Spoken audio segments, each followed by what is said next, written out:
নবী কি বলে দেখেন, আও কাআন্নাহুমা ফিরকান মিন তায়রিন সাওয়াফা তুহাজ্জানি আন আসহাবিহিমা ইয়াউমাল কিয়ামা। অথবা সূরা বাকারা আর সূরা আলী ইমরান কিয়ামতের ময়দানে দুই ঝাঁক পাখির মতো উপস্থিত হয়ে যাবে। উপস্থিত হওয়ার পর আপনার পক্ষে বিতর্ক করতে করতে এক পর্যায়ে আপনাকে জান্নাতের মেহমান বানায়া দেয়। সূরা বাকারা, সূরা আলী ইমরান, তুহাজ্জানি আন আসহাবিহিমা, এইগুলা যারা পাঠ করবে দুনিয়াতে তাদের পক্ষে কিয়ামতের ময়দানে সূরা বাকারা আর সূরা আলী ইমরান বিতর্ক করবে। এই দুইটা সূরা আমরা যেন সহিশুদ্ধভাবে শিখতে পারি, আমল করতে পারি, আল্লাহ তৌফিক দান করেন। এরপর নবীজি সাল্লাল্লাহু আলাইহি সাল্লাম এই হাদিসের শেষে বলেন, ওয়ালা তাসতাতিউহাল বাতালা, সূরা বাকারা যে ব্যক্তি তেলাওয়াত করবে। এবার সূরা বাকারা, হাদিসের মধ্যে সূরা বাকারার ফজিলত প্রথমে বললেন, মাঝখানে বললেন সূরা আলী ইমরান, আবার বাকারা, শেষের দিকে এসে আবার সূরা বাকারার কথা বলতেছে। ওয়ালা তাসতাতিউহাল বাতালা, জাদুকর যারা অথবা বাতিলপন্থী যারা, তারা এই সূরা বাকারার মোকাবেলা করতে পারে না। যারা নিয়মিত সূরা বাকারা তেলাওয়াত করবে, সূরা বাকারার আমল যদি আপনি করতে পারেন, লা তাসতাতিউহাল বাতালা, আল্লাহ নবী বলেন জাদুকর আপনার কোনো ক্ষতি করতে পারবে না। জাদুকর, আপনার ঘরের মধ্যে সমস্যা চলতেছে, এই সমস্যাগ্রস্ত পরিবার পানি পানি, এদেরকে কেউ ক্ষতি করতে পারবে না, জাদুকর এদের ক্ষতি করতে পারবে না। রাসূল আকরাম সাল্লাল্লাহু আলাইহি সাল্লাম বললেন, লা তাসতাতিউহাল বাতালা, বাতিলপন্থীরা এই সূরা বাকারার মোকাবেলা করতে পারে না। আল্লাহ আমাদেরকে সূরা বাকারা আমরা শিখে যেন আমল করতে পারি, আল্লাহ তৌফিক দান করেন।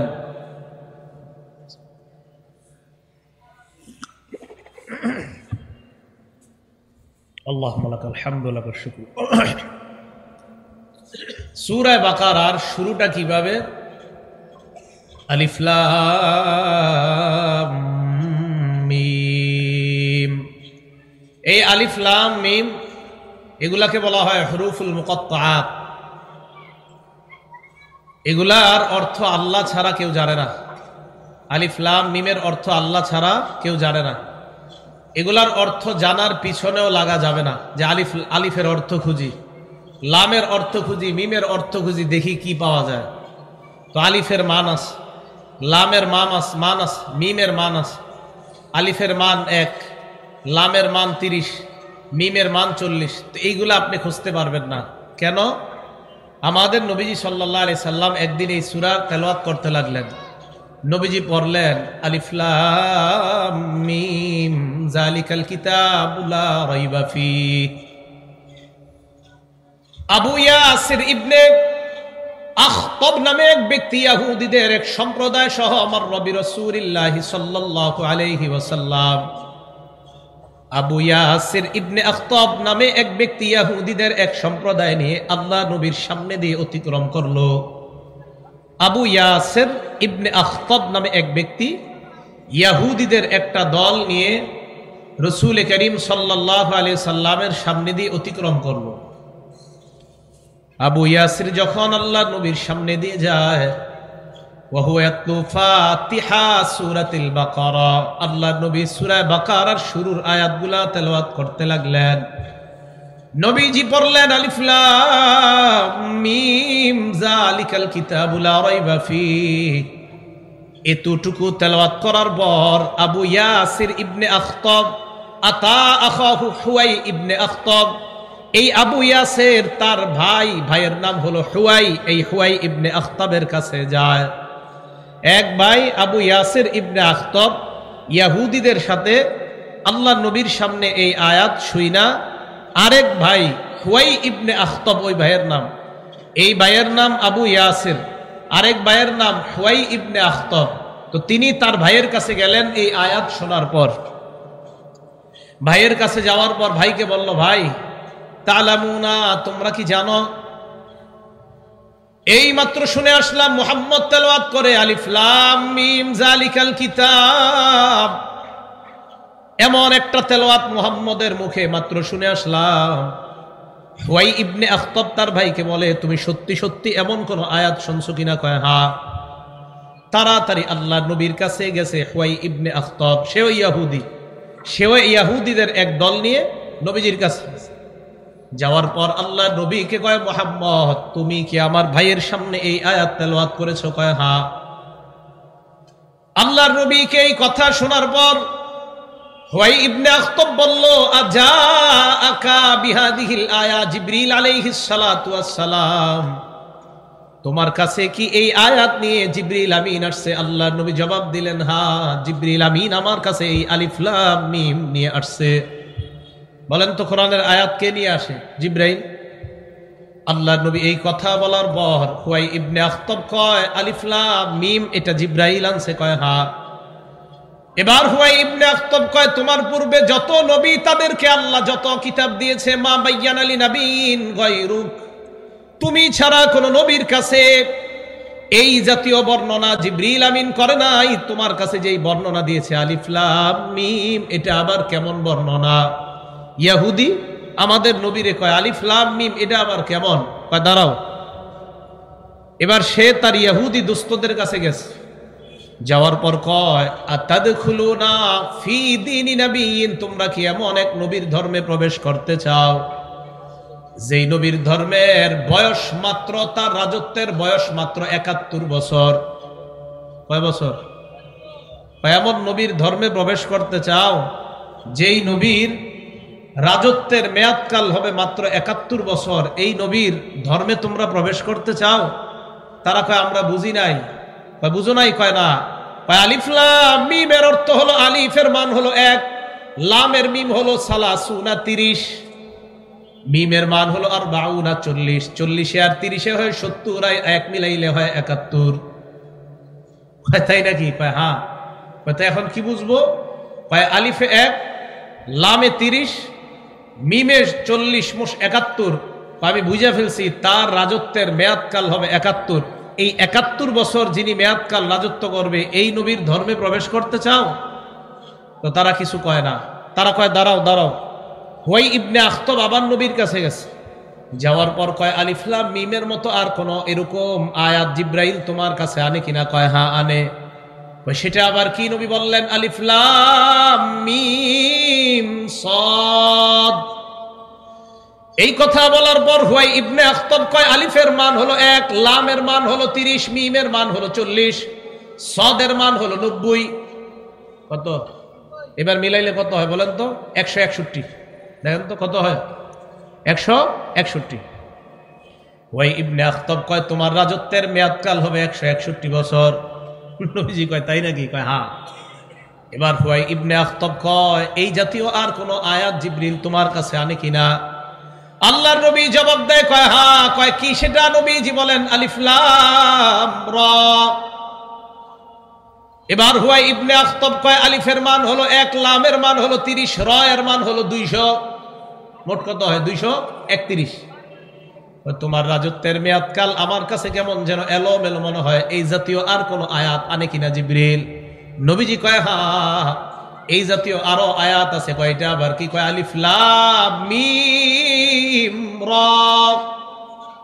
আলিফের মান, এবার হুয়াই ইবনে আখতাব ইয়াহুদি কয় আলিফের মান হলো ১, লামের মান হলো ৩০, মিমের মান হলো ৪০, র এর মান হলো ২০০। কত হয় মোট? ২৭১। প্রথমে আলিফের মান ১, লামের মান ৩০, মিমের মান ৪০, ৭১, আর র এর মান ২০০, তো ২৭১।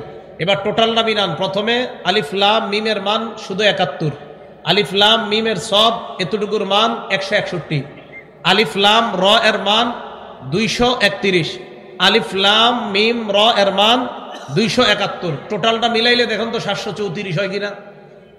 হ্যাঁ, দেখবেন ৭৩৪ হবে। ওই ইবনে আখতাব আল্লাহর নবীকে কয় মুহাম্মদ আমার মাথা উল্টা পাল্টা হয়ে গেছে। প্রথমে ভাবলাম ৭১, এরপর ভাবলাম ১৬১, এরপর ভাবলাম ২৩১, এরপর ভাবলাম ২৭১। টোটালটা মিলাইলে দেখি ৭৩৪। আমার কাছে বিষয়টা উল্টা পাল্টা মনে হয়। আল্লাহ পাক রব্বুল আলামিন আয়াত নাজিল করে জানায় দেয়, হুয়াল্লাযী আনজালা আলাইকাল কিতাব, আল্লাহ আপনার কাছে এমন এক কিতাব নাজিল করলেন, এই কিতাবের মধ্যে এমন কিছু আয়াত আছে যেই আয়াতগুলাকে বলা হয় মুহকাম, আর কিছু আয়াতকে বলা হয় মুতাশাবিহ। মুহকাম মানে স্পষ্ট, এই স্পষ্ট আয়াতগুলার ব্যাপারে কোনো সমস্যা নাই। আর কিছু আছে সাদৃশ্যপূর্ণ আয়াত, এই আয়াত একটা আরেকটার সাথে মিলে যায়। এই আয়াতের ব্যাখ্যা আমি আল্লাহ ছাড়া কেউ জানে না। দুনিয়ার মানুষ যেন এই ব্যাখ্যাগুলার পিছনে না দৌড়ায়। ওই ইবনে আখতাবকে জানায়া দেন, এই কোরআনের কিছু কিছু জায়গা এইগুলা মানুষের জানার কোনো দরকার নাই, মানুষ জানতেও পারবে না। এইগুলার ব্যাপারে জানি একমাত্র আমি আল্লাহ। আলিফ লাম মিম যালিকাল কিতাবু লা রাইবা ফি। এবার নবীজি তেলাওয়াত করলেন, যালিকাল কিতাব, এটা এমন একটা কিতাব, লা রাইবা ফি, যেই কিতাবের মধ্যে কোনো সন্দেহ নাই। হুদাল লিল মুত্তাকিন, এই কিতাব মুত্তাকি যারা আল্লাহ ওয়ালা, যারা আল্লাহকে ভয় পায় তাদের জন্য হেদায়েত। তাদের জন্য কি? হেদায়েত। এবার ভালো করে শুনেন, মূল আলোচনাটা বুঝেন এখান থেকে। হেদায়েত কাদের জন্য? মুত্তাকিদের জন্য। আল্লাহ বলে মুত্তাকি কারা? মুত্তাকিদের পরিচয় আল্লাহ দিয়ে দেয়, আল্লাযীনা ইউমিনুনা বিল গায়ব, যারা অদৃশ্যে বিশ্বাস করে। না দেখে আল্লাহকে মানে, আল্লাহকে আমরা দেখি না, বিশ্বাস করি, ঠিক না? গায়েবের খবর আমরা জানি না, জানে একমাত্র কে? আওয়াজ দিয়ে বলেন। আল্লাহ বলেন, কুল্লা ইয়ালামু মান ফিস সামাওয়াতি ওয়াল আরদিল গায়বা ইল্লাল্লাহ। নবী আপনি বলেন, আল্লাহ ছাড়া গায়েবের খবর কেউ জানে না। অন্য আয়াতে আল্লাহ বলেন, কুল্লা আকুলু লাকুম ইনদি খাযাইনুল্লাহ। নবী আপনি বলেন, আমি তোমাদেরকে বলি না আল্লাহর খাজানা আমার কাছে। ওয়ালা আ'লামুল গায়ব, আর আমি গায়েব জানি এটাও বলি না। গায়েবের খবর জানে একমাত্র আল্লাহ। আল্লাহ যদি কাউকে গায়েবের খবর জানা দেয়, এই বিষয়টা যদি কেউ জানতে পারে, তাকে আলিমুল গায়েব বলে না। আলিমুল গায়েব একজন, তিনি হলেন আল্লাহ। অনেক মানুষ বলে নবীজি গায়েব জানেন। আরে নবীকে আল্লাহ যদি গায়েব জানাইলে নবী গায়েব জাননেওয়ালা হয়ে যায়, তাহলে আমরা সবাই গায়েব জানি, আমরাও গায়েব জানি। কারণ নবী আল্লাহর থেকে যা জানছে আমাদেরকে জানায়া দিছে। তাহলে আমরা জানলে, যদি নবী জানলে যদি এটা আলিমুল গায়েব হয়, তো আমগরে তো নবীও জানাইছে, তা আমরাও আলিমুল গায়েব। নাউজুবিল্লাহ বলেন। আলিমুল গায়েব মানুষ হতে পারে না, আলিমুল গায়েব একজন, তিনি কে? আল্লাহ। তো এইবার আল্লাহ বলেন, আল্লাযীনা ইউমিনুনা বিল গায়ব, যারা অদৃশ্যে বিশ্বাস করে। ওয়া ইউকিমুনাস সালাহ, যারা সালাত কায়েম করে, নামাজ কায়েম করে। বলেন কি কায়েম করে? হ্যাঁ, মন দিয়ে শুনেন। আন আব্দুল্লাহ ইবনে মাসউদ রাদিয়াল্লাহু তাআলা আনহু قال, আব্দুল্লাহ ইবনে মাসউদ রাদিয়াল্লাহু তাআলা আনহুর বর্ণনা। আব্দুল্লাহ ইবনে মাসউদ বলেন, আমি আল্লাহর নবীকে প্রশ্ন করলাম, আইয়ুল আমালি আফযালু ইনদাল্লাহি ইয়া রাসূলুল্লাহ। আমি আল্লাহর নবীর কাছে প্রশ্ন করলাম, আল্লাহর কাছে সবচাইতে কোন আমল শ্রেষ্ঠ? আযম ইনদাল্লাহ, কোন আমলটা আল্লাহর কাছে শ্রেষ্ঠ হুজুর, আপনার কাছে জানতে চাই। আল্লাহর নবী জবাব দিলেন, আস-সালাতু লিওয়াক্তিহা, সময় মতো নামাজ পড়া, এটা হলো আল্লাহর কাছে সবচাইতে শ্রেষ্ঠ ইবাদত। সময় মতো নামাজ পড়া, এটা আল্লাহর কাছে সবচাইতে ইবাদত। এই জায়গা থেকে শুনেন, বলছে কোন আমল শ্রেষ্ঠ। নবীজি বললেন সময় মতো নামাজ পড়া। সাহাবা বললেন কোন আমল শ্রেষ্ঠ? নবী বললেন সময় মতো নামাজ পড়া। এবার আমলের মধ্যে কোন আমল শ্রেষ্ঠ? নবী বললেন সময় মতো নামাজ পড়া। সাহাবার প্রশ্নটা কোন আমল বুঝেন? নবীজি বললেন সময় মতো নামাজ পড়া।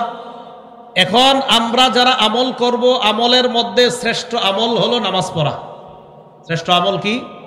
নামাজ পড়া। কালিমার পরে বুনিয়াল ইসলামু আলা খামসিন, ইসলামের ভিত্তি 5টি জিনিসের উপর 1 নাম্বার শাহাদাতু আল্লাহ ইলাহা ইল্লাল্লাহ। 1 নাম্বার লা ইলাহা ইল্লাল্লাহর সাক্ষী দেওয়া। ওয়া আন্না মুহাম্মাদার রাসূলুল্লাহ, মুহাম্মদ আল্লাহর রাসূল, এই কথার সাক্ষী দেওয়া, এটা হলো ইসলামের 1 নাম্বার ভিত্তি। 2 নাম্বার ওয়া ইকামুস সালাত, সালাত কায়েম করা, নামাজ আদায় করা, অথবা শাহাদাতি আল্লাহ ইলাহা ইল্লাল্লাহ ওয়া ইকামিস সালাত। 1 নাম্বার কালিমা, 2 নাম্বার ইকামিস সালাত বা ইকামুস সালাত, সালাত কায়েম করা, নামাজ প্রতিষ্ঠা করা সমাজের মধ্যে। সাহাবা বললেন কোন আমল শ্রেষ্ঠ? নবী বললেন নামাজ। আরেক হাদিসের মধ্যে নবী বলেন কালিমার পরে প্রথম হুকুম হলো নামাজ। আমল আবার কেমন আল্লাহর নবীর? সাহাবা প্রশ্ন করার পর নবী বললেন নামাজ। এবার মনে রাখবেন সারা জীবন আমার আপনার আমলটা শুদ্ধ হবে যদি আল্লাহর নবীর তরিকা অনুযায়ী হয়, অন্যথায় আমল শুদ্ধ হবে না। তরিকা মুহাম্মদুর রাসূলুল্লাহ সাল্লাল্লাহু আলাইহি সাল্লামের। বুখারী শরীফের ৭২৮১ নম্বর হাদিস, জাআত মালাইকাতুন ইলা নবী সাল্লাল্লাহু আলাইহি ওয়াসাল্লাম, একদল ফেরেশতা আল্লাহর নবীর কাছে আগমন করলেন। ওয়া হুয়া নাইম, আল্লাহর নবী তখন ঘুমিয়ে আছেন। ফেরেশতারা আল্লাহর নবীর কাছে আসার পর নবীজির মাথা পায়ের কাছে দাঁড়ায় এক ফেরেশতা বললেন ইন্নাহু নাইম, তিনি তো ঘুমায়। আরেক ফেরেশতা বললেন ইন্নাল আইনা নাইমা ওয়াল কলবা ইয়াকযান, ওনার চোখ ঘুমায়, ওনার অন্তর ঘুমায় না।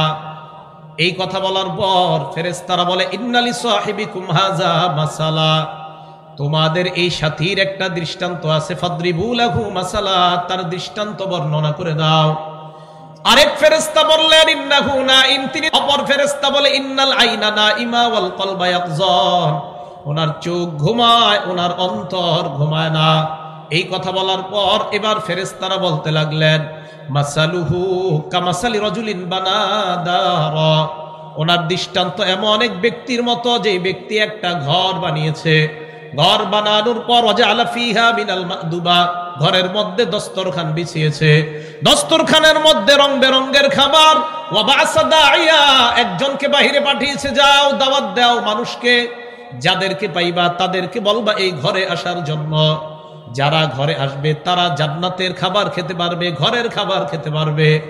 আহ্বানকারী বাহিরে যায়, যাওয়ার পর আমাকে আপনাকে পেয়ে যায়, আমাদেরকে দাওয়াত দিলেন চলো ওই ঘরের দিকে চলো, ওই ঘরে যাইতে পারলে সুস্বাদু খাবার তোমরা খেতে পারবা। ফামান আজাবাদ দাইয়া দাখালাদ দার, যারা ঘরে ওই আহ্বানকারীর ডাকে সাড়া দিবে তারা ঘরের মধ্যে প্রবেশ করবে। ওয়া আকালা মিনাল মাদুবা, তারাই দস্তরখানের খাবার খেতে পারবে। ওয়া মান লাম ইউজিবিদ দাইয়া, আহ্বানকারীর ডাকে আমি আপনি যদি সাড়া না দেই, লাম ইয়াদখুলিদ দার, ওই ব্যক্তি ঘরে প্রবেশ করতে পারবে না। ওয়া লাম ইয়াকুল মিনাল মাদুবা, দস্তরখানের খাবারও খেতে পারবে না। কথা বুঝে আসছে? এক ব্যক্তি একটা ঘর বানাইছে, বানানোর পর ঘরের মধ্যে দস্তরখান, দস্তরখানের মধ্যে রং বেরঙের খাবার। এই খাবার সাজানোর পর একজন আহ্বানকারীকে পাঠাইছে বাহিরে, পাঠানোর পর ওই আহ্বানকারী বাহিরে এসে আমাদেরকে দাওয়াত দিছে। বিসমিল্লাহ। দাওয়াত দেওয়ার পর আমরা তার ডাকে যারা সাড়া দিব তারা ওই ঘরের মধ্যে যেতে পারবে, আর যারা ওই ঘরে যেতে পারবে তারা দস্তরখানের খাবার খেতে পারবে। যারা তার আহ্বানে সাড়া দিবে না তারা ওই ঘরেও যেতে পারবে না, দস্তরখানের খাবারও খেতে পারবে না। ফেরেশতারা নিজেরা বলতেছে এই কথাগুলা। এবার ফেরেশতারা বলতে লাগলেন আউবিলুহা লাহু, এই যে কথাগুলা বললাম কথাগুলার ব্যাখ্যা তাকে দিয়ে দাও। আরেক ফেরেশতা বললেন তিনি তো ঘুমায়। অন্য ফেরেশতা কয় তার চোখ ঘুমায়, অন্তর ঘুমায় না। এবার ফেরেশতারা বলতে লাগলেন ফাদ্দারু আল জান্নাহ, ঘরের দৃষ্টান্ত হলো আল্লাহর জান্নাত। জান্নাতের মধ্যে দস্তরখানের মধ্যে খাবার হলো জান্নাতের নাজনেয়ামত। আহ্বানকারীর দৃষ্টান্ত অন্য কেউ নয়, ফাদ্দাঈ মুহাম্মাদুর রাসূলুল্লাহ সাল্লাল্লাহু আলাইহি ওয়াসাল্লাম। আহ্বানকারী হলেন মুহাম্মাদুর রাসূলুল্লাহ সাল্লাল্লাহু আলাইহি ওয়াসাল্লাম। আমাদের নবী আমাদেরকে ঘরের দিকে আহ্বান জানায়, আমরা যারা তার ডাকে সাড়া দিব জান্নাতের মেহমান হব, আর তারা যাকে যারা আমরা সাড়া দিব না তারা জাহান্নামী হয়ে যাব। বলেন নাউযুবিল্লাহ। এবার ফেরেশতারা বললেন ফামান আতা মুহাম্মাদান ফাকাদ আতা আল্লাহ, যারা মুহাম্মদ সাল্লাল্লাহু আলাইহি ওয়াসাল্লামের অনুসরণ করে, ফাকাদ আতা আল্লাহ, তারা আল্লাহর অনুসরণ করে। ওয়ামান আসা মুহাম্মাদান ফাকাদ আসাল্লাহ, যারা মুহাম্মদের নাফরমানি করে তারা আল্লাহর নাফরমানি করে। বলেন নাউযুবিল্লাহ। কি বোঝা গেল? আমল হতে হবে রাসূল করিম সাল্লাল্লাহু আলাইহি সাল্লামের পদ্ধতি অনুযায়ী।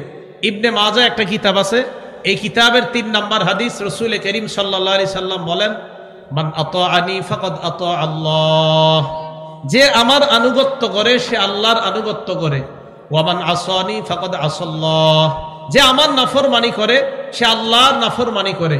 আবারও বলছি, দেখেন আমি আপনি নামাজ পড়বো, আমাদেরকে যে কত রঙের কত ঢঙের নামাজ দেখানো হবে দুনিয়ার মধ্যে। দেখেন রাসূল আকরাম সাল্লাল্লাহু আলাইহি সাল্লামের পদ্ধতি, এই পদ্ধতিতে সালাত আদায় করা, এটার নামেই সহিহ শুদ্ধ পদ্ধতি। এখন নতুন এক দল বের হয়েছে, তারা পদ্ধতি বানাইতেছে যে নামাজের মধ্যে রুকু সেজদা দেওয়া কোনো জরুরি না। কেন এই জন্য জরুরি না? কোরআনের মধ্যে আলাদাভাবে রুকু সেজদার কথা, একবার রুকু দুইবার সেজদা দেওয়ার কথা কোরআনে নাই। তাই মাথা ঝুঁকাইলেই রুকু হয়ে যাবে, সেজদাও হয়ে যাবে। আরেক দল বের হয়েছে, তারা বলে যে নামাজ 4 রাকাত 3 রাকাত 2 রাকাত যে পড়তে হবে এটা কোরআনের কোথাও লেখা নাই। অতএব এইভাবে 3 রাকাত পড়া 4 রাকাত পড়া এইগুলা না পড়লেও হবে, কোনো সমস্যা নাই।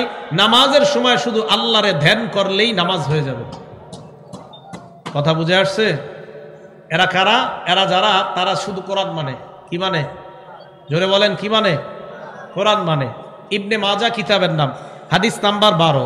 ক্বালা রাসূলুল্লাহ সাল্লাল্লাহু আলাইহি ওয়াসাল্লাম, আল্লাহর নবী বলেন, ইউশিকুর রাজুলু মুত্তাকিয়ান আলা আরিকাতিহি, এমন একটা সময় আসবে যেই সময় মানুষ সিংহাসনের মধ্যে টেক লাগিয়ে বসে থাকবে। কি করে? পিছনে কি করে? টকটক করে কি? কাঠমিস্ত্রি। ইউশিকুর রাজুলু মুত্তাকিয়ান আলা আরিকাতিহি, আল্লাহ নবী বলেন এমন একটা জামানা আসবে যেই জামানায় মানুষ সিংহাসনের মধ্যে টেক লাগায় বসা থাকবে। ইউহাদ্দাসু বিহাদিসিম মিন্নি, আমার হাদিস তার সামনে পেশ করা হবে। হাদিস পেশ করার পর ওই ব্যক্তি বলবে, বাইনানা ওয়া বাইনাকুম কিতাবুল্লাহ, আমাদের মাঝে আর তোমাদের মাঝে আল্লাহর কোরআন থাকতে হাদিসের কি প্রয়োজন? বলেন নাউজুবিল্লাহ। আমাদের মাঝে কোরআন আছে, তোমাদের মাঝে কোরআন আছে, হাদিস মানা কোনো দরকার নাই। এই কথা বলার পর আমাকে আপনাকে বুঝাবে, ফামা ওয়াজাদনা ফীহি মিন হারাম, কোরআনের মধ্যে যেটা হারাম এটাকে আমরা হারাম হিসাবে গ্রহণ করলাম। ওয়ামা ওয়াজাদনা ফীহি মিন হালালিল ইস্তাহলালনা, কোরআনের মধ্যে যেটা হালাল এটাকে আমরা হালাল হিসাবে গ্রহণ করলাম। আমি আপনি যখন এই কথাটা শুনবো, শোনার পর চিন্তা করব, ঠিকই তো, কোরআনের হারাম হালাল মানলেই তো হয়। সত্যি কথাই তো। আমরা কি কোরআনের হালালকে হালাল মানি না? আমরা কি কোরআনের হারামকে হারাম মানি না? তাদের কি উদ্দেশ্য দেখেন, কয় কোরআনে যা হারাম এটাই হারাম, কোরআনে যা হালাল এটাই হালাল, নতুন করে আর কিছু মানতে হবে না। আমাদের নবী বলেন, আলা ওয়া ইন্নামা হাররামা রাসূলুল্লাহ মিসলুমা হাররামাল্লাহ, আমি রসুল যা হারাম করেছি এই হারাম আল্লাহর হারাম করার মতোই হারাম হয়ে যায়। তাহলে বলেন, আমরা যে নামাজ আদায় করব, নামাজের সময় কি শুধু ধ্যান করার নাম নামাজ না নবীজির শিখানো পদ্ধতি অবলম্বন করার নাম নামাজ? নবীজির শিখানো পদ্ধতি অবলম্বন করে। কারণ আপনি আসলেই কোরআনের কোনো জায়গায় পাইবেন না যে মাগরিব 3 রাকাত, কোরআনের কোথাও পাবেন না এশা 4 রাকাত, কোরআনের কোথাও পাবেন না ফজর 2 রাকাত, কোরআনের কোথাও পাবেন না জোহর 4 রাকাত। এই জন্যই তো আমরা বলি আমরা কোরআন মানি নবীজির ব্যাখ্যা অনুযায়ী। সুবহানাল্লাহ। আমরা কোরআন মানি নবীজির হাদিসের ব্যাখ্যা অনুযায়ী, ঠিক না কথাটা? এই জন্য রাসূল করিম সাল্লাল্লাহু আলাইহি সাল্লাম, নামাজ পড়ো এটা আছে কোরআনে, নামাজ কিভাবে পড়বো এটা শিখিয়ে দিয়েছে নবীজি। নামাজ পড়ো এটা আছে কোরআনে, নামাজ কায়েম করো এটা আছে কোরআনে, কিভাবে নামাজ পড়বো এটা আমাদেরকে নবীজি বলে দিয়েছেন। আর নবীজিকে এটা শিখিয়ে দিয়েছে জিবরাইল আলাইহিস সালাতু ওয়াস সালাম। নবীজির কাছে আসছে, আসার পর জিবরাইল আলাইহিস সালাতু ওয়াস সালাম 5 ওয়াক্ত নামাজ কিভাবে পড়তে হয় একদম প্র্যাকটিস করে করে আল্লাহ রসুলকে জিবরাইল আলাইহিস সালাতু ওয়াস সালাম শিখিয়ে দিয়েছে। তাহলে এইভাবে নামাজ আদায় করা, নবীজি সাল্লাল্লাহু আলাইহি সাল্লামের পদ্ধতি অনুযায়ী নামাজ আদায় করা। আর ওইভাবে নামাজ আদায় করলে অন্তরের শান্তি পাওয়া যায়। এখন আপনাদেরকে এই জায়গাটা শুনেন, একদল আবার আমাদের মাঝে বলে, তুমি যখন ধ্যান করবা, ধ্যান করলে অন্তরের মধ্যে শান্তি অনুভব হইলেই বুঝবা তোমার নামাজ হয়ে গেছে, আল্লাহর সাথে ধ্যান হয়ে গেছে। আর আল্লাহর সাথে ধ্যান করার নামই নামাজ। বুঝেন? এটা আসলে সত্যি কথা যে নামাজ পড়লে অন্তরে প্রশান্তি হয়, এটা সত্যি কথা, এটা হাদিসে আছে। নামাজ পড়লে অন্তরে প্রশান্তি হয়। এই কথাটা গিয়ে কোথা লাগায় দেখেন, নামাজ শব্দটা বাদ দিয়ে কয় ধ্যান করলে অন্তরে শান্তি হয়। আবু দাউদ শরীফের 4986 নাম্বার হাদিস। এই হাদিসের মধ্যে আছে, এক সাহাবা নাম আব্দুল্লাহ রাদিয়াল্লাহু তাআলা আন, উনি বলেন, ইন তলাক্তু আনা ওয়া আবি ইলা সিহরিন লানা মিনাল আনসার, আনসারি আমার শ্বশুর বাড়ি। উনি বলেন আমার শ্বশুর বাড়ি ছিল আনসার গোত্রের মধ্যে। আমি আমার শ্বশুর বাড়িতে গেলাম, আমি আর আমার আব্বা আমার শ্বশুর বাড়িতে গেলাম। নাউদুহু, এক ব্যক্তি অসুস্থ ব্যক্তিকে দেখার জন্য আমি আর আমার আব্বা শ্বশুর বাড়িতে গেলাম। শ্বশুর বাড়িতে যাওয়ার পর যে ব্যক্তিকে অসুস্থ, ওই ব্যক্তির সামনে যখন গেলাম, যাওয়ার পর ওই ব্যক্তিরে আমরা দেখতে লাগলাম হাদরাতিস সালাহ, কথা বলতে বলতে নামাজের সময় হয়ে যায়। নামাজের সময় হওয়ার পর ওই অসুস্থ ব্যক্তি তার ঘরের কাউকে ডাক দিয়ে বললেন, ইয়া জারিয়া হে সেবিকা, ইতুনি বিল উযু, আমারে তাড়াতাড়ি অজুর পানি দাও। কে? অসুস্থ ব্যক্তি নামাজের সময় হওয়ার পর ঘরের কাউকে বললেন, আমাকে অজুর পানি দাও। এই কথা বলার পর কদ আনকারনা যালিকা আলাই, আমরা যারা আশেপাশে আসছিলাম আমরা বিষয়টা ভালোভাবে নেই। আমরা তাকে বললাম, আরে আপনি তো আজকে নামাজ একটু দেরি করে পড়লেও সমস্যা নাই, আপনি তো উজু, আর আপনি যে অসুস্থ এখন আপনি উজু করলেন, এরপরে আবার নামাজ পড়বেন সময় মতো, আপনি একটু ইয়া করেন, একটু আরাম নেন, একটু পরে নামাজটা পড়েন। এটা কে বলতেছে? যারা দেখতে গেছে অসুস্থ ব্যক্তিকে, তারা বলতেছে। আল্লাহর নবীর অসুস্থ সাহাবা জবাব দিলেন, না না, এই মুহূর্তে আমি অজু করতে চাই, অজু করার পর ফাস্তারিহা বিসসালাহ, এই মুহূর্তে আমি নামাজ আদায় করে আমি অন্তরের প্রশান্তি অনুভব করতে চাই, নামাজ আদায় করে আমি প্রশান্তি লাভ করতে চাই। এই কথা বলার পর ওই সাহাবা জবাব দিলেন, সামিআতু রাসূলুল্লাহি সাল্লাল্লাহু আলাইহি ওয়াসাল্লাম ইয়াকুল, আমি আল্লাহর নবীকে বলতে শুনেছি এই কথা, কোন ব্যক্তি যদি অন্তরের প্রশান্তি চায়, ওই ব্যক্তি যেন সালাত আদায় করে নেয়, নামাজ আদায় করলে তার অন্তর আল্লাহ প্রশান্তময় বানায় দেয়। তাহলে দেখেন, নামাজ পড়লে অন্তরে শান্তি আসে, এই কথা হাদিসে আছে। এখন এটা নিয়ে কিভাবে কয় ধ্যান করলে অন্তরে শান্তি আসে। আমরা কি বলবো? নামাজ পড়লে অন্তরে শান্তি আসে। এটাকে নিয়ে আমি ওই শব্দটা বলবো না। আমাদের দেশে নতুন একটা জিনিস চালু হয়েছে, এটার আগে পরে মেথড একটা শব্দ আছে, মেথড, কোয়ান্টাম মেথড। এই কোয়ান্টাম মেথডের মধ্যে শেখানো হয় ধ্যান করা, এটা করলে আপনি প্রশান্তি অনুভব করবেন। আমরা বলবো না, দুনিয়ার মধ্যে একমাত্র নামাজ, এই নামাজের মধ্যে সবচাইতে বেশি প্রশান্তি লাভ হয়। এটার নাম কি বলেন? নামাজ। এখন একটা হাদিস মনে রাখবেন, আবু দাউদ শরীফ হাদিস নাম্বার 4259 নাম্বার হাদিস। ক্বালা রাসূলুল্লাহি সাল্লাল্লাহু আলাইহি ওয়াসাল্লাম, আল্লাহ নবী বলেন, ইন্না বাইনা ইয়াদাইস সাআতি ফিতানা, কিয়ামতের আগে একের পর এক ফিতনা দুনিয়ার মধ্যে আসবে। কাকিতুল লাইলিল মুজলিম, অন্ধকার রাতের মতো ফিতনা একের পর এক আসবে। ইউসবিহুর রাজুলু মুমিনা ওয়া ইউমসি কাফিরা, ওই জামানায় সকালবেলা মানুষ ঈমান অবস্থায় কাটাবে, বিকালবেলা বেঈমান হয়ে যাবে। বলেন নাউযুবিল্লাহ। হাদিসের মধ্যে আল্লাহ নবী বললেন, ফিতনা একের পর এক আসবে। এই ফিতনার জামানায় আমার আপনার সামনে বিভিন্ন দিক থেকে বিভিন্ন ফিতনা।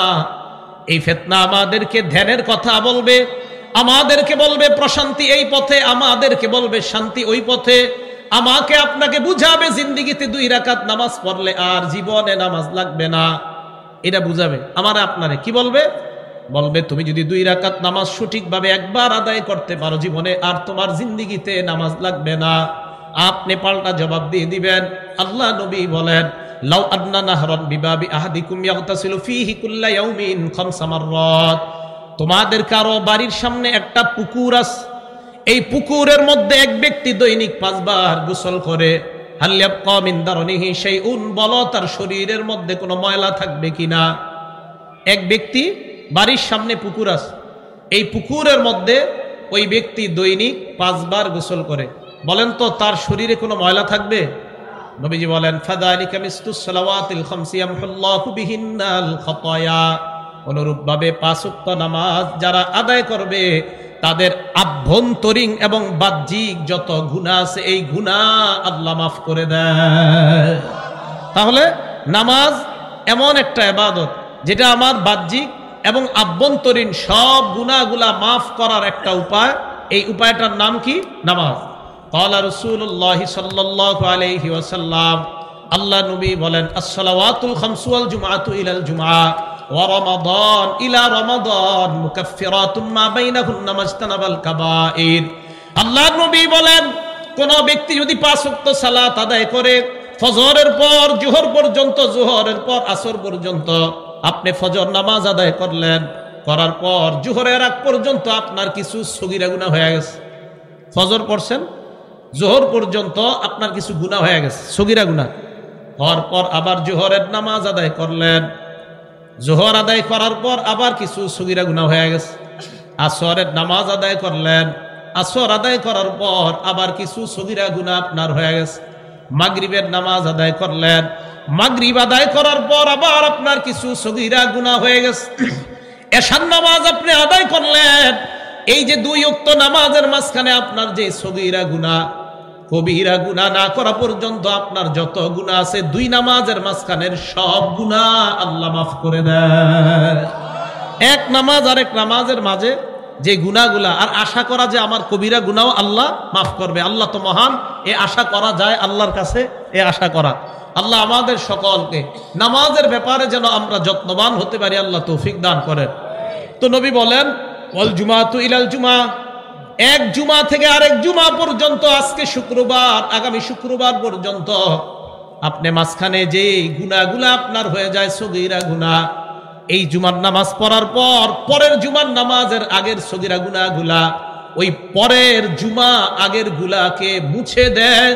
এর মানে 2 জুমা পড়ার কারণে মাঝখানের গুনাহগুলা আল্লাহ আপনার জীবন থেকে মুছে দেয়।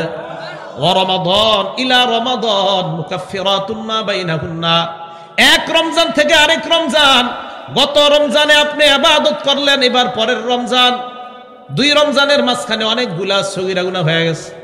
আল্লাহ নবী বলেন, এই রমজান আর আগের রমজান, আগামী রমজানটা আমরা যারা পেয়ে যাব, এই রমজান আমার আগের রমজানের পরের 11 মাসের গুনাহগুলা মাফ করে দেয়।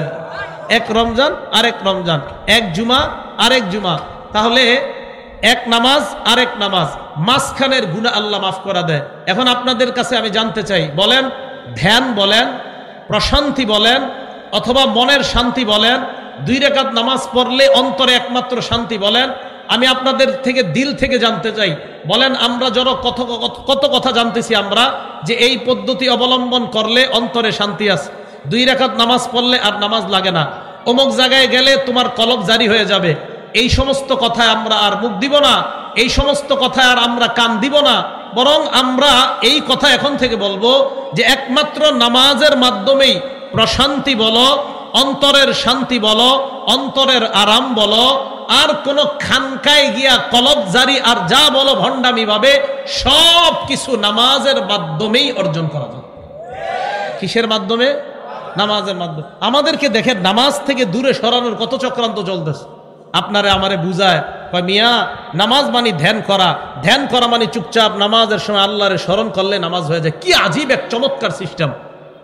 এবং এই সিস্টেমে আমাদের দেশের অলরেডি হাজার হাজার মানুষ পা দিয়ে দিছে। তারা অলরেডি ঝগড়া করতেছে ফেসবুকে, মানে নামাজ যে পড়া লাগবে না এটা নিয়ে ঝগড়া করতেছে, নামাজ পড়া লাগবে না। এরা প্রমাণ দিতেছে নামাজ পড়া লাগবে না, বলতেছে এইভাবে নামাজ, এইগুলা মুহাম্মদের বানানো, নাউজুবিল্লাহ বলেন, এই বানানো নামাজ পড়া লাগবে না। তো বুঝবেন খুব চক্রান্ত চলতেছে। ক্বালা রাসূলুল্লাহ সাল্লাল্লাহু আলাইহি ওয়াসাল্লাম, আল্লাহ নবী বলেন, আত-তুহুরু শাতরুল ঈমান, পবিত্রতা ঈমানের অঙ্গ। আলহামদুলিল্লাহি তামলাউল মিজান, পড়েন তো আলহামদুলিল্লাহ। আলহামদুলিল্লাহ, আল্লাহ নবী বলেন আলহামদুলিল্লাহ এত ওজন, তামলাউল মিজান, মিজানের পাল্লা ওজন হয়ে যায়, মিজানের পাল্লা ভরে দেয় আলহামদুলিল্লাহ। এবার কি কয় দেখেন, ওয়া সুবহানাল্লাহ ওয়ালহামদুলিল্লাহি তামলাউ মা বাইনাস সামাওয়াতি ওয়াল আরদ, সুবহানাল্লাহ আর আলহামদুলিল্লাহ আসমান আর জমিনের মাঝে যেই ফাঁকা জায়গা, এই ফাঁকা জায়গা পূরণ হয়ে যায়। বলেন তো সুবহানাল্লাহ আলহামদুলিল্লাহ। হ্যাঁ, এবার মন দিয়ে শোনেন, লাগবে না থাক। ওয়াসসালাতু নূরুন, আমার সাথে বলেন নামাজ নূর, নামাজ নূর। নবীজি বলেন নামাজ এমন নূর, যেই নূর দুনিয়াতে যত বেশি নামাজ আদায় করবেন আল্লাহ আমাকে আপনাকে তত বেশি আলোকিত বানায় দিবেন। করবেন তো নামাজ ইনশাআল্লাহ। ক্বালা রাসূলুল্লাহ সাল্লাল্লাহু আলাইহি ওয়াসাল্লাম, আল্লাহ নবী বলেন, মান হাফাযা আলাইহিন্না, যেই ব্যক্তি 5 ওয়াক্ত নামাজের প্রতি যত্নবান হয়ে যায়, 5 ওয়াক্ত নামাজ যারা যত্নের সাথে আদায় করে, জোরে বলেন কয় ওয়াক্ত? কানাত লাহু নূরা, 1 নাম্বার ফায়দা, দুনিয়াতেও আপনি নূরান্বিত হয়ে যাবেন, কিয়ামতের ময়দানে আপনার শরীরটা নূরে চমকানো শুরু হয়ে যায়। কিয়ামতের মাঠে আপনার চমকাইতে থাকবে। আল্লাহ বলছেন, নূরুহুম ইয়াসআ বাইনা আইদিহিম, আপনার সামনে পিছনে। কথাটা বুঝেন, একটা নূরের প্যাকেটের ভিতরে আপনি থাকবেন কিয়ামতের মাঠে, আর এই নূরের প্যাকেটের ভিতরে আপনি কিয়ামতের মাঠে হাঁটতে থাকবেন। কাফেররা কি বলবে জানেন? কাফেররা আমাকে আপনাকে বলবে, একটু দাঁড়াও, একটু দাঁড়াও, আমাদেরকে একটু নূর দাও, আমাদেরকে একটু নূর দাও। কাফেররা কিয়ামতের ময়দানে এই কথা বলবে। কাফেররা বলবে, কি বলবে? একটু দাঁড়াও, উনজুরুনা নাকতাবিস মিন নূরিকুম, আর একটু দাঁড়াও না, তোমাদের নূর আমরা নেই, একটু দাঁড়াও, তোমাদের নূর আমরা নেই। তাহলে ইমানদার আমরা যারা, কিয়ামতের মাঠে আমাদের নূর কখন হবে? আমরা দুনিয়াতে যত বেশি নামাজ না পড়ে খালি মাজারে দৌড়াবো। কি করব? জোরে বলেন, কি করবো? নামাজ পড়বো, নামাজ পড়বো। তাহলে নামাজ পড়লে আমাদের নূরান্বিত হয়ে যাবে। 1, কানাত লাহু নূর। 2 নাম্বার, ওয়া বুরহানা, নামাজ যারা পড়বে তাদের পক্ষে এই নামাজ কিয়ামতের ময়দানে প্রমাণ হিসাবে উপস্থিত হয়ে যাবে। 3 নাম্বার, ওয়া নাজাতান ইয়াউমাল কিয়ামা, যারা নামাজ আদায় করবে কিয়ামতের ময়দানে এই নামাজ তাদেরকে জাহান্নাম থেকে মুক্তির কারণ হয়ে যায়। তারা নামাজ পড়লে আপনি নূরান্বিত হবেন, কিয়ামতের মাঠে আপনি আলোকিত হবেন। নামাজ পড়লে আপনার এই নামাজ আপনার পক্ষে দলিল হবে। নামাজ পড়লে কিয়ামতের মাঠে জাহান্নামের আযাব থেকে এই নামাজ আপনাকে মুক্তি দিয়ে জান্নাতে নেওয়ার ফয়সালা করবে। এবার শুনেন, আবু দাউদ শরীফের 1319 নাম্বার হাদিস। আমাদের পেরেশানি হয় না মাঝে মাঝে? আর আমাদের পেরেশানি হয় না মাঝে মাঝে? পেরেশানি, অস্থির লাগে। আমাদের দেশে যে কোয়ান্টাম মেথড চালু হয়েছে, এরা এটার মধ্যে লেখে যারা অস্থিরতায় কাটান, যাদের ভালো লাগে না তারা তাদের কাছে যাইতে বলে আর কি। অস্থিরতায় থাকে, ভালো লাগে না, খারাপ লাগে, এই অস্থিরতাকে স্থিরতায় আনবে আপনাদেরকে। ওনারা এমন কিছু কৌশল শিখাবে, ওই জায়গায় যাওয়ার পর চুপচাপ করে বৈশা থেকে কি জানি শিখায়। এইগুলা শিখানোর মাধ্যমে আপনাদেরকে দাওয়াত দেয়। এবার নবীজি সাল্লাল্লাহু আলাইহি সাল্লামের ব্যাপারে শুনেন, আমাদের নবীর অস্থিরতা দূর হয়েছে যেই পদ্ধতিতে, এই পদ্ধতি কারা কারা অবলম্বন করব? আমাদের নবী অস্থির হয়েছেন, এই অস্থিরতা দূর হয়েছে যেই পদ্ধতিতে, আপনারা বলেন এই পদ্ধতি কি শ্রেষ্ঠ পদ্ধতি না মানুষের বানানোটা শ্রেষ্ঠ না আমার নবীরটা শ্রেষ্ঠ? কানা রাসূলুল্লাহ সাল্লাল্লাহু আলাইহি ওয়াসাল্লাম ইদা হাযাবাহু আমরুন ফাজা ইলা সালাহ। আরেক বর্ণনায় সাল্লাহ, নবীজির যখন কোনো পেরেশানি কাজ করত, নবীজির মধ্যে যখন অস্থিরতা কাজ করত, সাল্লাহ, আল্লাহ নবী নামাজের মধ্যে দাঁড়িয়ে যেতেন। নবীজির যখন অস্থিরতা কাজ করত, নবীজি নামাজের মধ্যে দাঁড়াইতেন। ওই নামাজের মাধ্যমে আল্লাহ নবী তার অস্থিরতা দূর করার চেষ্টা করতেন। হাদিসের মাধ্যমে জানতে পারলাম অস্থিরতা দূর করার উপায়, এই উপায়ের নাম হলো নামাজ। এই জন্য আরেকটা হাদিস মনে রাখবেন, কিয়ামতের আগে আমাদের মাঝে দল হবে 73টা। জোরে বলেন কয়টা? ক্বালা রাসূলুল্লাহ সাল্লাল্লাহু আলাইহি ওয়াসাল্লাম, আবু দাউদ শরীফ 4597 নাম্বার হাদিস। এই হাদিসের মধ্যে আল্লাহ নবী বলেন, আলা ইন্নামান ক্বাবলাকুম মিন আহলিল কিতাব ইফতারাকু আলা 72 মিল্লাত। শোনো, তোমরা তোমাদের আগের বনি ইসরাইল সম্প্রদায়ের মধ্যে তাদের দল হয়েছে মোট 72টা। ওয়া ইন্না হাযিহিল মিল্লাতা সাতাফতারিকু আলা 73 মিল্লাত। আমার এই উম্মতের মাঝে দল হবে 73টা। বনি ইসরাইলের মাঝে দল হয়েছে 72টা, আমার এই উম্মতের মাঝে দল হবে 73টা। এই কথা বলার পর আল্লাহর নবী বলেন, সিনতানে ওয়া সাবউনা ফিন্নার, আমার উম্মতের 72টা দল যাবে জাহান্নামে, ওয়া ওয়াহিদাতুন ফিল জান্নাহ, একটা দল যাবে জান্নাতে। 72টা যাবে কোথায়? জান্নাতে যাবে। কয়টা? 72টা যাবে কোথায়? আর একটা দল যাবে কোথায়? সাহাবারা প্রশ্ন করলেন, হুজুর তারা কারা? নবীজি জবাব দিলেন, মা আনা আলাইহি ওয়া আসহাবি, আমি আর আমার সাহাবারা যেই মতের উপর, যেই পথের উপর, যেই আদর্শের উপর ছিলাম, এই মত আর এই পথ আর এই আদর্শের উপর যারা চলবে, তারাই হবে একমাত্র নাজাতপ্রাপ্ত দল, আর তারাই হবে প্রথম চান্সের জান্নাতি। এখন আমরা কি প্রথম চান্সে জান্নাতে যাইতে চাই না? বলেন, যাইতে চাই না? প্রথম চান্সেই যেন জান্নাতি হতে পারি, এটা আমরা চাই। এই জন্য আমাদের নামাজটা হতে হবে কেমন? নবীজি সাল্লাল্লাহু আলাইহি সাল্লাম বললেন, আমি আর আমার সাহাবারা যেই মত যেই পথের উপর ছিলাম, আমি আমার সাহাবাদেরকে যেইভাবে নামাজ শিখাইলাম, আমার সাহাবারা এর পরবর্তী প্রজন্মকে যেইভাবে নামাজ শিখিয়েছে, এটাই হবে নামাজের পদ্ধতি। এখন সাহাবায়ে কেরামের এই হাদিসগুলাকে সমালোচনার মধ্যে ফালাইয়া আমাদেরকে বিভিন্ন মাধ্যমে দাওয়াত দেওয়া হয় যে সাহাবায়ে কেরাম যে সত্য কথা বলছে এটার দলিল কি? এই কথা কয়, এই কথা বলে আমাদেরকে দূরত্ব সৃষ্টি করতে চায়। এই জন্য মনে রাখবেন, সাহাবায়ে কেরাম যে নিয়ম শিখিয়ে দিয়েছেন নবীজির থেকে শিক্ষা, এই নিয়ম আমরা অনুসরণ করতে হবে।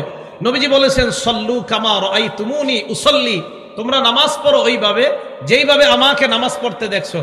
আমাদের দেশের আবার একদল লোক এই হাদিসের একটু বইলে আগে পরে কয় না, কি কয়?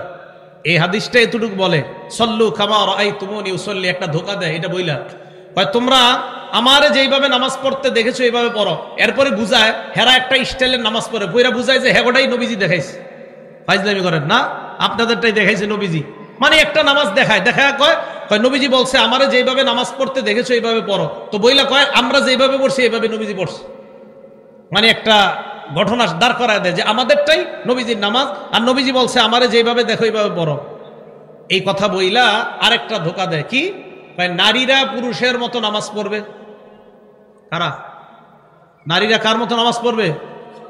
আপনাদেরকে এই কথা যদি কেউ বলে নারীরা পুরুষের মতো নামাজ পড়বে, আপনি বলবেন আপনার বউরে কোন আপনার মতো নামাজ পড়তে, সমস্যা নেই। নারীরা পুরুষের মতো নামাজ পড়বে এই কথাটা বইলা বুঝায় যে নবীজি বলছে আমাকে যেইভাবে নামাজ পড়তে দেখেছো এইভাবে নামাজ পড়ো। আরে ভাই, নারী পুরুষের নামাজ একরকম হবে এটা আপনি কিভাবে বলেন? আমরা যেইভাবে সেজদা দেই, আমরা যেইভাবে রুকু দেই, এইভাবে আপনি যদি আকল দিয়া খাটান, একটা নারী এইভাবে রুকু সেজদা করলে তো তাকে সুন্দর দেখাচ্ছে না। আপনি এটা কিভাবে বলেন যে নারী পুরুষের নামাজ একমতো হবে, একরকম হবে? নারী পুরুষের নামাজ যেমনি ভাবে তাদের সৃষ্টিগত পার্থক্য আছে, নারী পুরুষের আমলগত পার্থক্য আছে। এই জন্যই তো পুরুষ জেহাদের ময়দানে গেলে জেহাদের সওয়াব পায়, জেহাদ থেকে ফিরে আসলে গাজীর সওয়াব পায়। নারী সন্তান জন্ম দেওয়ার সময় মারা গেলে শহীদের মর্যাদা পেয়ে যায়। তাহলে নারীর শহীদ হওয়া আর পুরুষের শহীদ হওয়া এক না ভিন্ন?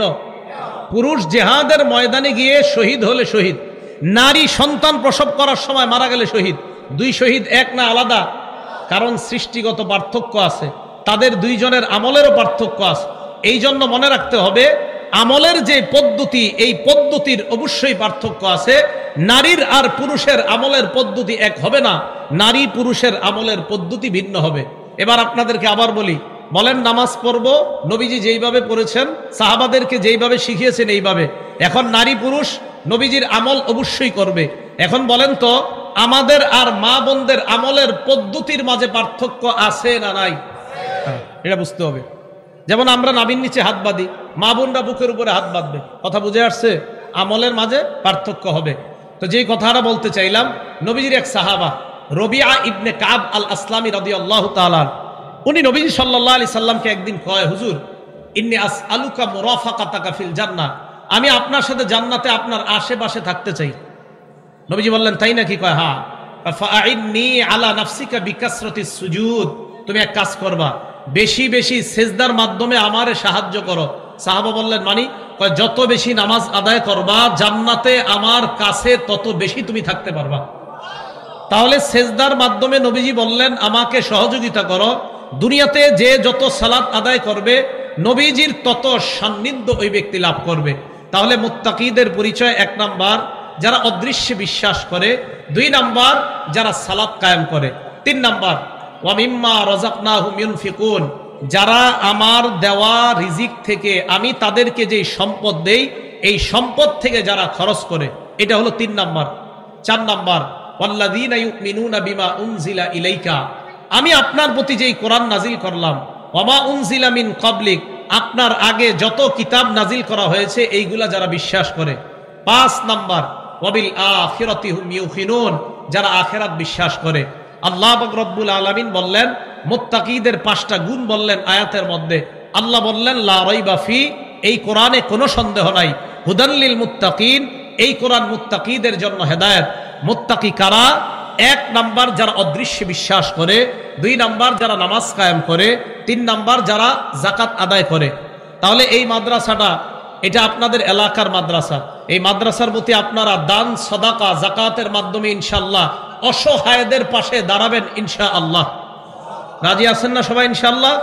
এটা 3 নাম্বার।